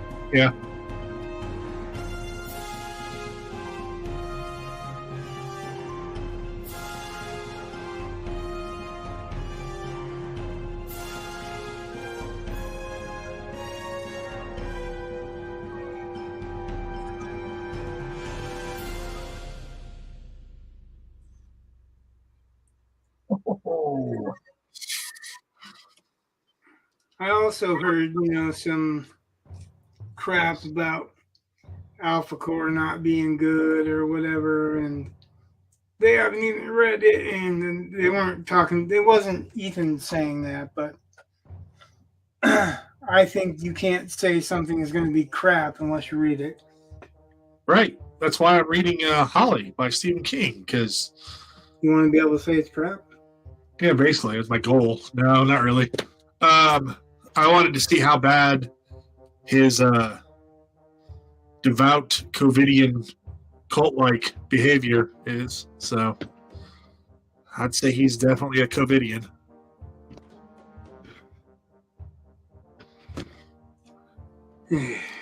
Yeah. You want a master class on how to date your story? This book is it. It is so dated. And, I mean, some of the stuff. Oh, at one point in time, there are 4 characters, okay? Outside, talking. And then 2 of them, there might be 5, but whatever. It's like 2 adults and like either 2 or 3 kids. And they're talking, and the adults go back to their car, and one of them's like, oh my gosh! We didn't have our masks on. It's like, really? Really? You're outside. Oh my gosh. And it's just the whole thing, like every other page has to mention COVID. Well, I saw a WHO meeting where they were talking about how they were going to get the populace under control, is that there was going to be a new COVID variant. And no sooner did they say that, like less than a week that I heard that, there was a new COVID variant. I'm not saying that COVID's not real. I'm saying it's a cold. And yeah, sometimes it's a badass cold that kicks your ass. But you know what? A lot of colds kick my ass. And a lot of flus kick my ass. Illnesses kick my ass. I'm just saying, compare. I mean, just on the writing front, it's like this isn't adding anything to into your story. Like so far, I've yet to figure out why this is necessary. It's the same thing that you're talking about. Oh man, I fully believe that Stephen King is doing all this shit to be relevant again. Because all of the stuff that's relevant to Stephen King is older stuff now.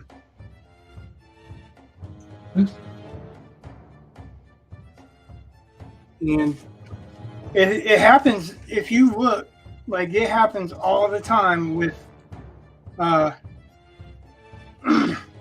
writers that were known for this or known for that.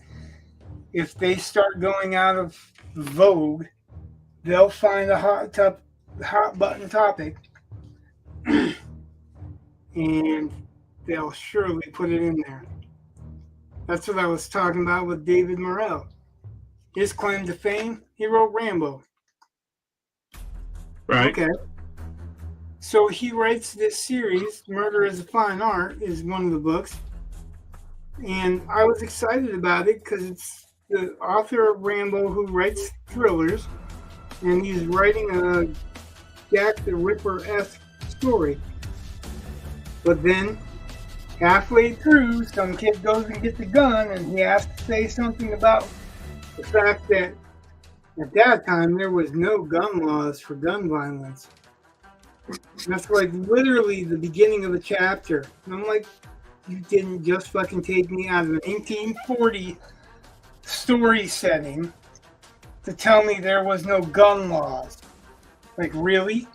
Go figure. In 1840, they weren't worried about gun violence? Well, no, because people taught people how to treat guns. And people weren't afraid of guns. They weren't afraid of their government because of guns. And this is there he's writing about the English government, which was a fuck of a lot more scary. Because they're pretty totalitarian.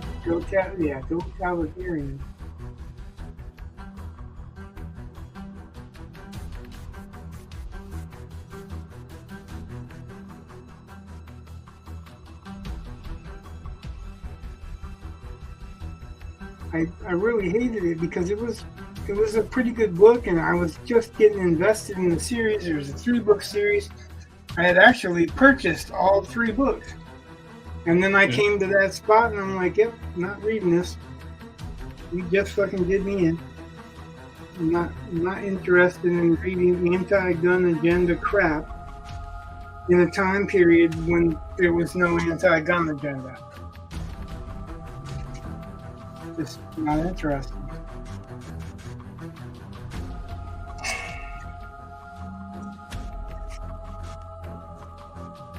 The second thing is I still have to wait for this to dry to see what's going to happen.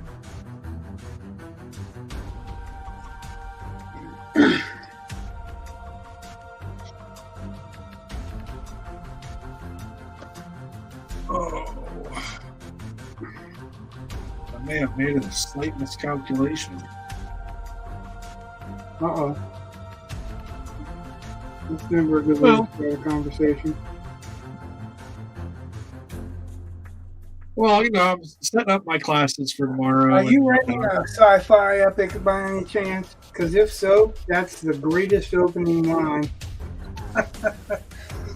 in a sci-fi made a slight miscalculation? Yeah. I got an idea, at least a partial kernel of an idea for a series, but I got a first line for it, so maybe I'll use that one for something else. I don't know. You might want to reconsider if that first line could be applicable. Oh, I'm sure it could. Because that implies some major shit's coming up.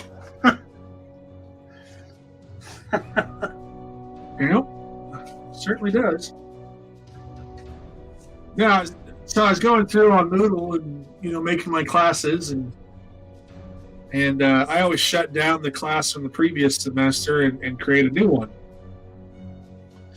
And I have 2 freshman courses, 2 AP courses, and so I made one of each of those classes, and I saw that you can duplicate the course now.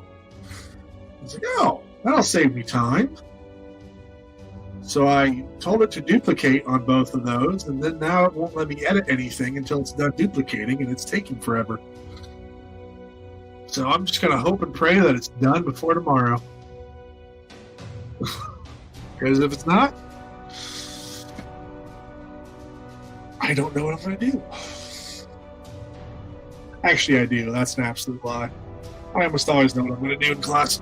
Or at least I have backups. That's one of the things. I never learned about it in my English education courses or my secondary education courses. But in my art education courses, there was this one guy, Dr. Prater, and Prater, not Prager, Prater, and he was very down to earth, very much a, you got to make sure it works. You got to make sure, do you have plan A and plan B, plan C, and do you know how to punt? I mean, he really was like, driving that into us, which I thought, finally, someone who's actually explaining how to run classes. Oh gosh, I wish it was as easy as, hey kids, we're watching a movie today.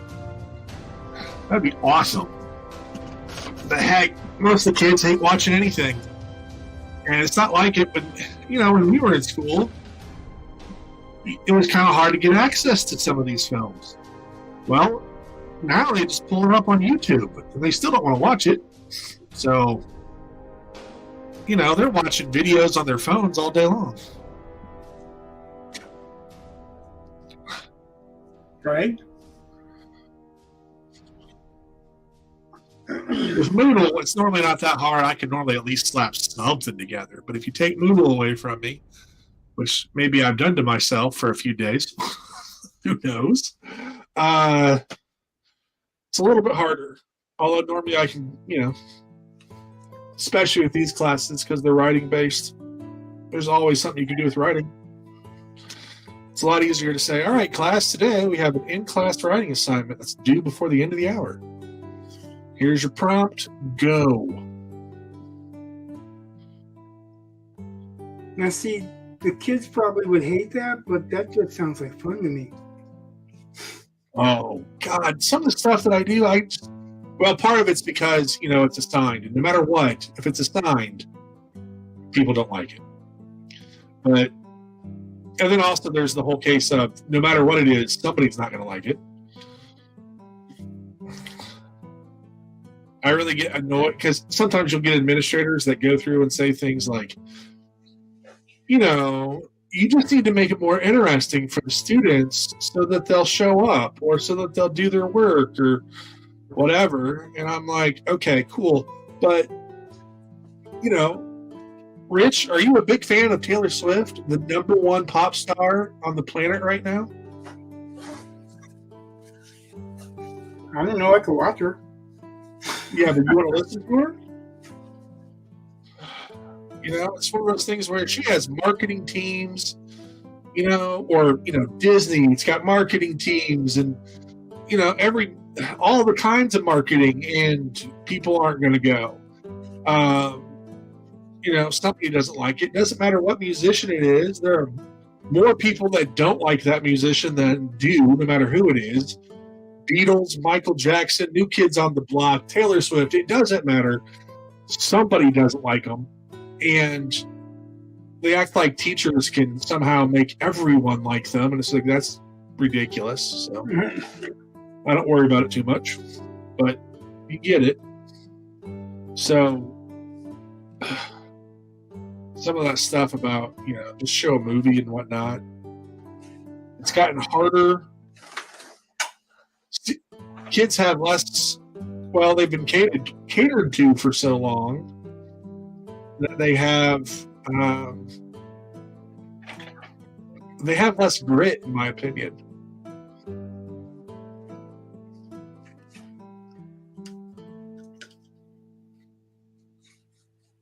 I was watching a thing from Jordan Peterson talking about how if you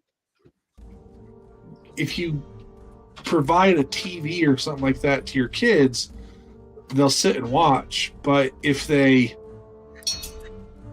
don't have that, they'll start they'll play. They'll create a shared fantasy world and play in it. And that only happens if you don't provide them with something to do. And we provide these people with their phones, that it's constant stimulation, and I think it's a disservice.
Yeah.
I'm sitting here and I'm talking and no one's responding. And that's because I was on mute.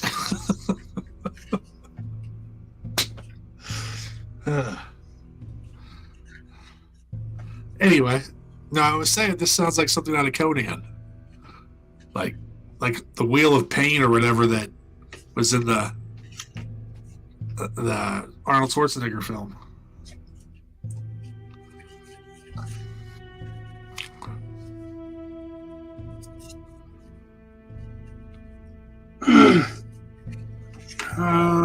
Okay. When at the beginning of Conan, where he has to, his village gets attacked and he gets taken, and they chain him to this wheel that he has to constantly push forever and ever and ever. Yeah, the mill. Yeah, but it has like a name. I think you're maybe conflating that with the Tree of Woe. Nope, I'm not. Okay. That there really was no wheel in Conan, right? Yeah, I know. I said from the movie, but it is the Wheel of Pain. I was right. Okay. I knew it had a name. Okay.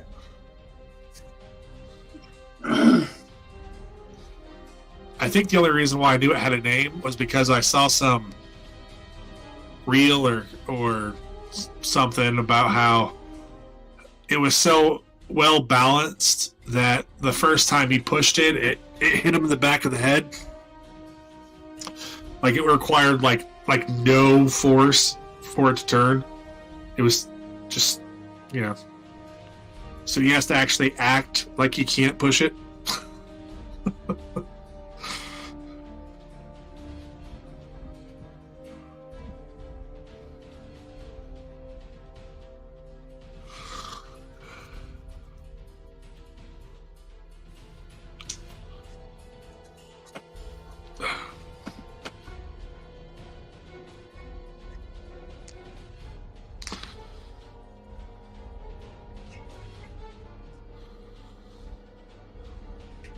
I knew they were going to dry so quick. Yeah. Yeah, I only put little dots of stuff down, so I tried to keep spraying them, but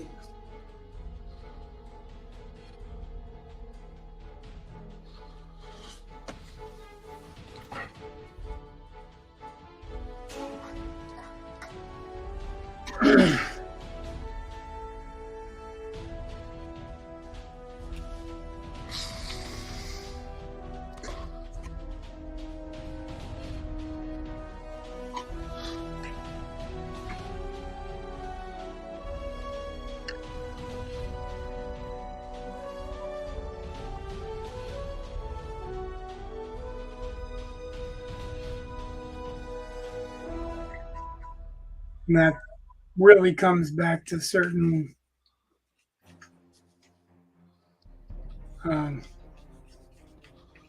pigments being more opaque than others. Yeah.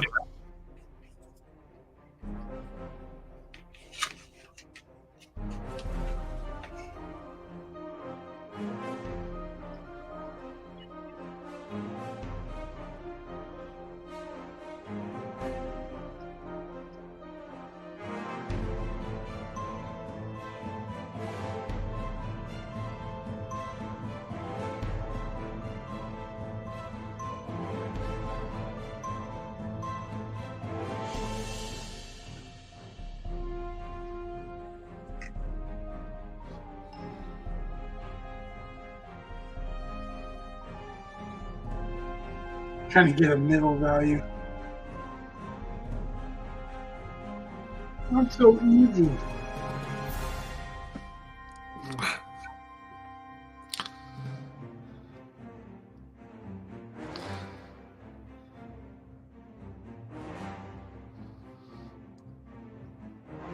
Eek the Tat wants to know if you're going to be drawing Mickey Mouse now that he is public domain.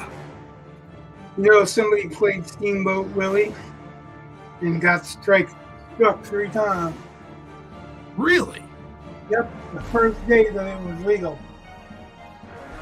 Now, surely YouTube would have to know it's legal. Like, that one's famous. You would think so.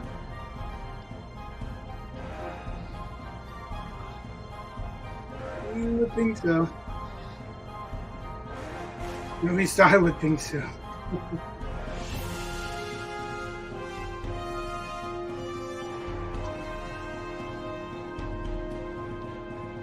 Interesting. I So- suppose a private company could pay YouTube to censor whatever YouTube want, or whatever the company wants.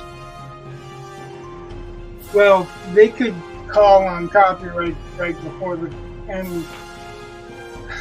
So the way that works is, look, you can get copyright struck and then appeal it and it'd be all right and they release you or whatever. But it's an automatic thing if somebody claims a copyright strike. Well, I'm just saying, I don't disagree with any of that. I think you're right. I was just opining on the idea of Because it. I'm not giving you opinion. I'm giving you what I do. Yeah, no, that's fine. I'm just saying, I wonder if technically, if you're a multi-billion, trillion-dollar company, why can't you pay to affect the algorithm? Like, why can't if Elon Musk says, I want any reference to this, slowed down or whatever, they can do it. They're a private company. So why can't there's the whole reason that there's copyright strikes and all that is because there's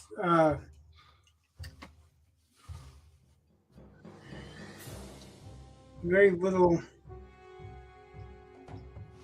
protections for that on the internet because it's an international thing. So, like, I don't know if a company can get away with that as much as you can just claim somebody is using copyrighted material. You don't have to be a company to make that claim. You can just say, you can just report a copyright strike, I guess is what I'm getting at. You don't have to be a major anything to do that. No, I'm just saying, what's stopping, what is it, Alphabet that owns YouTube? And let's say Disney comes along and says, look, Alphabet, we'll pay you X amount of money to basically block the use of Steamboat Willie. Yes, he's out in public domain, but we don't want anything but what we put on YouTube to be Steamboat Willie. And what's to stop Alphabet from saying, sounds like a deal, we'll take that money, and you'll be the sole provider of Steamboat Willie. It can be fought, and it can be won to the point where Alphabet is paying out for illegal copyright strikes or whatever. Well, I wouldn't call them copyright strikes. I just blocked. I don't know. Same thing. It's the same thing as you're limiting somebody's willful right or whatever. Okay. I don't know what's to stop it, but I do know that it can be fought and they can be sued. I mean, you may not win the suit, but they can be sued. That's always been the case. When they take a video down for a copyright strike, they can be sued if it's wrong. They take a chance too, you know what I mean? Right, because you've claimed it to be copyrighted. But I'm just saying, but Disney if you can would prove it's not copyrighted, and you can prove that they moved against you, and you can prove that they took down something that could have possibly made you money, and they stood in the way of making your money, that's illegal. It's their platform.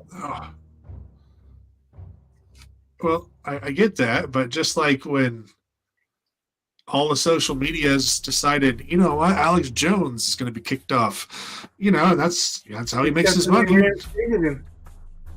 Well, some of them have slowly, but you know, it's just one of those things where And some of them have not so slowly. Remember when we were talking about Rumble? That's one of the Right. benefits to Rumble is that, like in Russell Brand's case, they removed him from YouTube like right off. yeah, Rumble wrote a letter saying, no, we're not subject to your rules, we're not subject to your laws, and we're not going to punish somebody without justification because you want us to.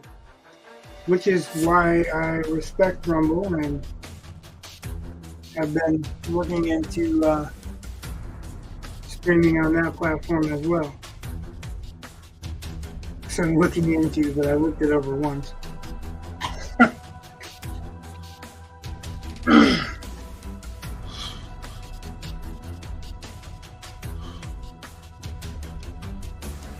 Anyway, I think that if they did something like that, they would have repercussions. Now, this is an era where legal repercussions are ignored a lot of times. But or it's just factored into the price. if someone had the money, they could push it, and they could sue for enough to make it to make it miserable for anyone that didn't, you know, obey the current copyright laws or whatever.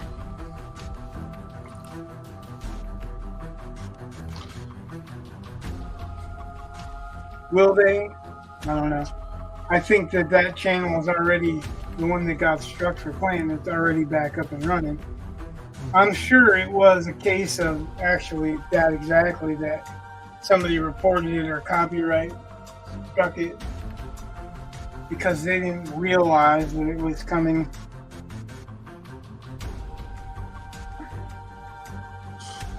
into public domain that quick.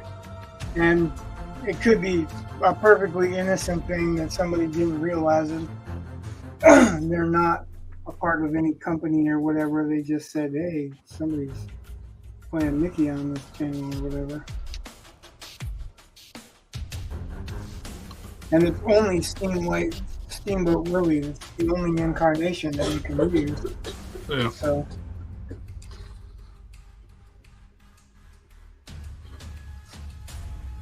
but I'm basically answering it because I don't want to get struck. So I'm going to walk a little bit on the cautious side in that case.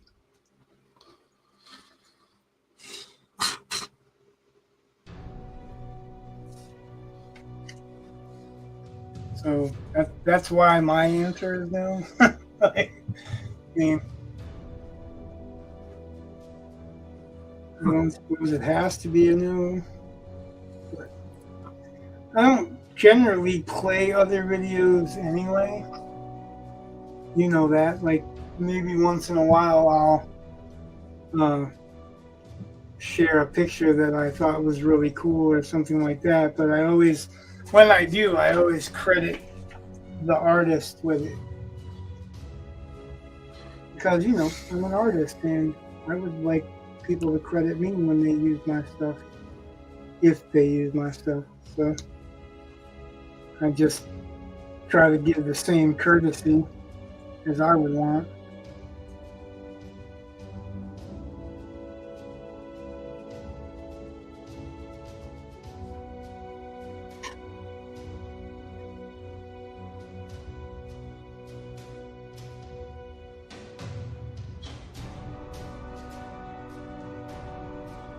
I keep hoping that I'm going to get this thing done during one stream, you know. Like, I didn't think I was going to do the whole thing during one stream, but I keep hoping that it's going to be like, oh, just one, and then bang, it's going to be done this time. decided to redo the face, and I thought, oh, this is going to be fairly quick. And I knew it was going to be a little bit because I had to restructure the mouth, but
Well, Rich, remember that time when I was talking to you before the show? And I said, don't be keeping me up till midnight. Yeah. Yeah, it's 11 o'clock. I also know it's 11 o'clock. That's right. Right. So I'm going to duck out. Just saying. Never mind. Go ahead. I'll duck out. That way you fulfilled your end.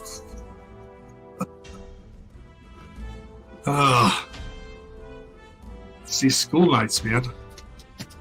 Anyway, I want to call it a night. Aaron, if you're still there, it's good talking to you again. And Rich, I will see you next time. Talk to you later. Take it easy.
Yeah, man. Good night.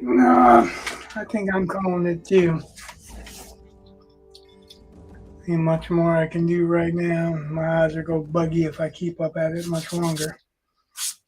So it'll have to wait. More is the pity. All right. Thanks everybody that watched for watching. I'll this one last shot. Show the change in the face.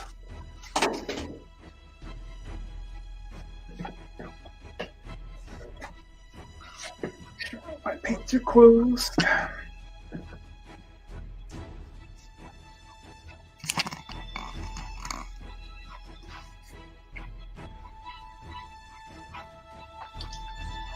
See if it gets me a better picture than last time.